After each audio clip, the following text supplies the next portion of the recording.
गुजरात के सूरत में जीएसटी विभाग द्वारा 200 करोड़ के घपले का खुलासा किया गया है। गुजरात के सूरत में 8 फर्जी पीढ़ी द्वारा 200 करोड़ से अधिक के नकली जीएसटी बिल बनाने के रैकेट का खुलासा किया गया। आधार कार्ड, लाइट बिल जैसे कई कागजात फर्जी प्राप्त हुए, जिसके चलते जीएसटी विभाग को 30 करोड़ से अधिक का चूना लगाया गया।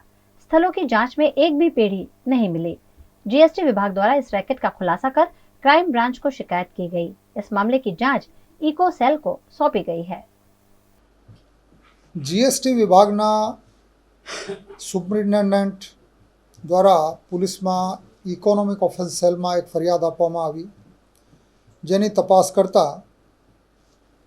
आવો જાણવા મળેલ કે કેટલાક આરોપીઓએ બોગસ ખોટી પેઢીઓ બનાવેલ છે અને તે પેઢીના ધંધાના સરનામા ઉપર તપાસ કરવામાં આવેલ, ત્યાં કોઈ પણ પેઢી ચલાવનાર કે કોઈ વેપારી મળી આવેલ નથી, અથવા આ ધંધાના સરનામા ઉપર કોઈ પેઢી ચાલુ હોવાનું જણાઈ આવેલ નથી।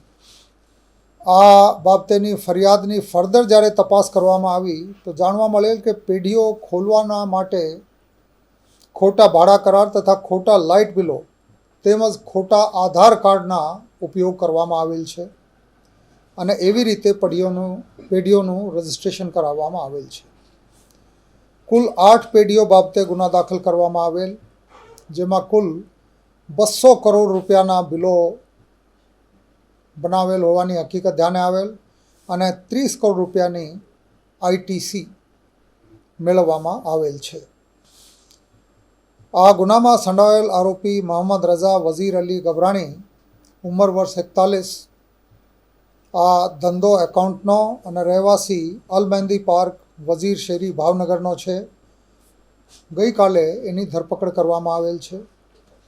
એની પાસેથી લેપટોપ, મોબાઈલ, 2 રાઉટર અને 4 અલગ અલગ પેઢીઓના રબર સ્ટેન્ડ પણ પોલીસ દ્વારા કબજે કરવામાં આવેલ છે। બાકી આમાં કેટલા કોણ સામેલ છે ને એના માસ્ટર માઇન્ડ કોણ છે, આ બાબતની તપાસ હાલમાં ચાલી રહેલ છે। પકડાયેલ જે આરોપી છે મોહમ્મદ રઝા વઝીર અલી ગભરાણી, એની પૂછપરછ દરમિયાન કુલ 45 પેઢીઓના બિલિંગ કરેલ હોવાનું અને લગભગ 500 કરોડના બિલો બનાવેલ હોવાની હકીકત અત્યાર સુધી ધ્યાને આવેલ છે।